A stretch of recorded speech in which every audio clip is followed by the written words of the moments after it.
Hey guys! ఈరోజైతే మా కోసం సుమియా చాక్లెట్స్ తెచ్చిందనమాట. వాళ్ళ బాబాయ్ ఎవరో అబ్రాడ్ నుంచి రిటర్న్ వస్తా ఉంటే చాక్లెట్లు తెచ్చినారంట. సో, నా కోసం, శ్రీత కోసమైతే ఆ పిల్ల దాన్ని తీసుకొచ్చింది. ఇంకిద్దరు యాడ కొట్టుకొని సస్తామో అని ఒకేలాగుండే చాక్లెట్లే తెచ్చింది పాపం బిడ్డ. ఇంకలా కాలేజ్‌కెళ్ళిపోయాం. ఇంకా కాలేజ్‌కెళ్ళంగానే బుద్ధిమంతుల్లాగా చదువుకుంటాన్నాం. దాని తర్వాత బ్రేక్ రాంగానే జాహ్నవి ఏమో రీల్స్ చూస్తాంది. నేనేమో ఫ్రూట్స్ తింటాన్నా. ఇంకా లహరి గూడా ఫోను చూసుకుంటా కూర్చునింది. ముగ్గురు 3 లోకాలు.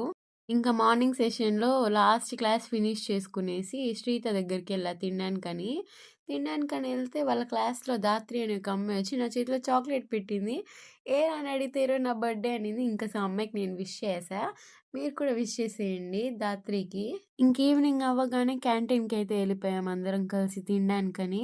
ఇంకా నేనేమో ఒక వెజ్ రోల్ అయితే ఆర్డర్ చేసుకొని కూర్చొనున్నాను. వెయిట్ చేస్తా ఉన్నాను ఎప్పుడు ఇస్తారా అని చెప్పి. దాని తర్వాత నా వెజ్ రోల్ అయితే వచ్చింది. ఇంకా శ్రీత వెజ్ పఫ్ ఆర్డర్ చేసుకొని తింటాంది. ఇంకట్లా ఇంటికెళ్ళిపోయాం. నచ్చితే కొంచెం సబ్స్క్రైబ్ జేసుకోవచ్చు గదా! That's it for today. Okay. Bye.